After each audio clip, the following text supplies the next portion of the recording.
Thank you for joining me.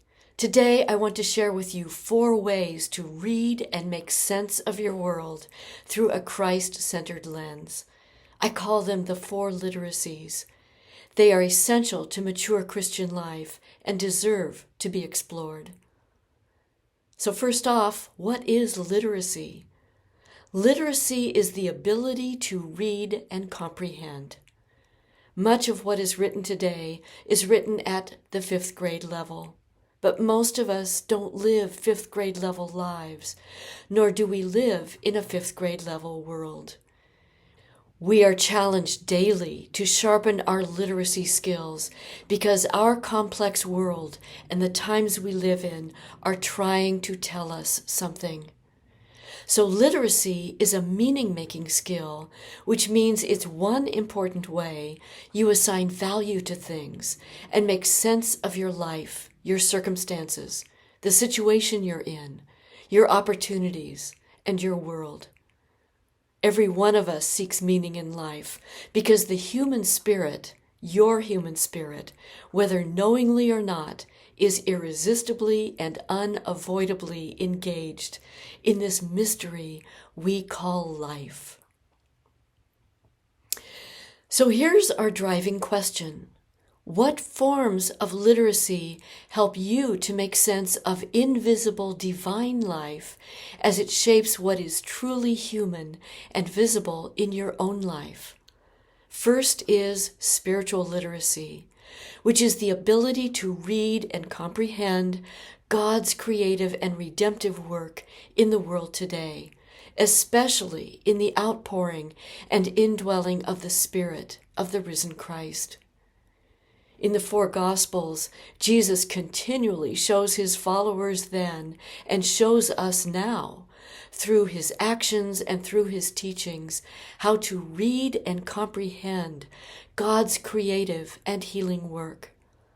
Accounts of Jesus' multiplication of loaves and fishes appears 7 times, spanning all 4 Gospels.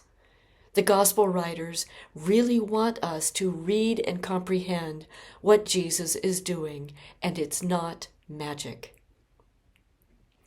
He's showing us something. He gives us a formula for how to act and what occurs when we have only God to lean on, which honestly is all of the time. You gather what little you have, you bless God, and do the next obvious thing. That's the formula. He shows us how it's done. I tell the story of my experience of the multiplication of blankets at a warming center on a bitter cold night. You can read the story in my book, Dare to Believe, Rise Up to Act, or listen to the track on Spotify. You've probably experienced the unexplainable multiplication of something in your life too. Spiritual literacy equips you to participate in God's good work of justice, compassion, healing, and peace. Second is moral literacy, which in the Christ-centered life is the ability to read and comprehend the quality of human relationships in light of the source and destiny of all relationships, which is the heart of God. Moral literacy is about being in right relationship with self, others, creation, and with the mystery we call God.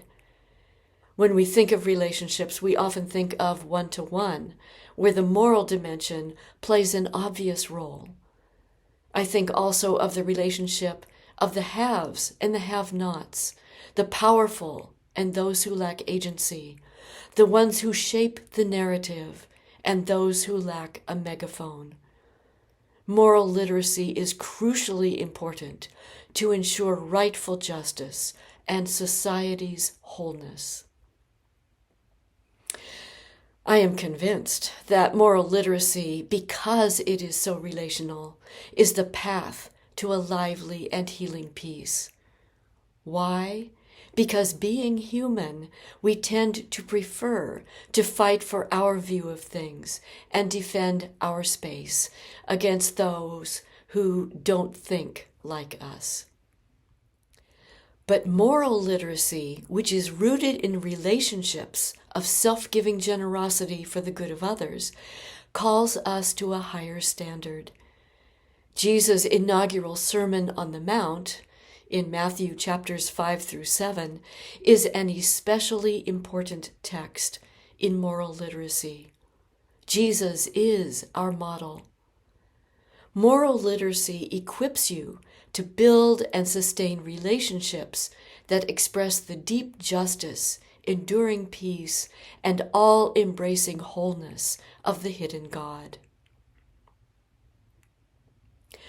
Third is emotional literacy, which is the ability to read and comprehend the emotional situation of another person, allowing you to express, first of all, your own fuller humanity through presence, empathy, compassion, and to affirm the dignity and the worth of this other, whom you may know deeply, or only occasionally, or whom you have never met before. Emotional literacy will stretch you, often at the most inconvenient times. How so? Emotional literacy is the ability to read emotionally troubled situations precisely when others cannot read those situations themselves. At the start of every winter season, I go through de-escalation training to sharpen my skill in reading difficult, emotional, and mental health situations, to ease stressed out guests at my community's warming center on bitter cold nights. Is it easy? No. Does it stretch me into my fuller humanity? Yes. When you read the difficult inner struggles of others who are often exhausted or at the end of their rope, you weave for them a safety net of presence, patience, encouragement, and welcoming peace. You become more generous with your time, more generous toward others. Emotional literacy equips you to be present in ways that gently heal and restore the human spirit. And fourth is social and cultural literacy, which is the ability to read and comprehend the events and signs of the times through the lens of the gospel. The global poor are the signs of our times. The global poor reveal how our world is doing. Social and cultural literacy keeps you from dozing off into the sleep of indifference, which Pope Francis calls the malaise of our times. Social and cultural literacy lies at the heart of our prophetic calling to know God's ways of justice and peace, and to clearly and accurately name situations, events, and cultural shifts, and draw them into God's care, God's justice, God's compassion, God's peace. Social and cultural literacy helps to shape policy and practices that benefit the lives of people and entire communities, especially those who lack voice and agency to act on their own behalf. Social and cultural literacy equips us together to address the dignity of human life, human labor, and the good of society and all of creation in this place and in these times. I encourage you to take this literacy test every now and again to assess your reading level in our complex world. You can use these 4 literacies as a review at the end of your day or the end of your week to assess how you are making sense of your life, your world, and your journey. Expand your learning with my Four Literacies Booster Pack, I coach individuals in these literacy skills, so reach out when you're ready for that conversation. Please take a minute to like, comment, and share this video with friends, and subscribe to get early notice of upcoming postings. Visit my website and sample and purchase books in my store, and listen to my 2 albums, Free to be Free and Living as Jesus Taught, on Spotify. Be well, stay strong, love one another.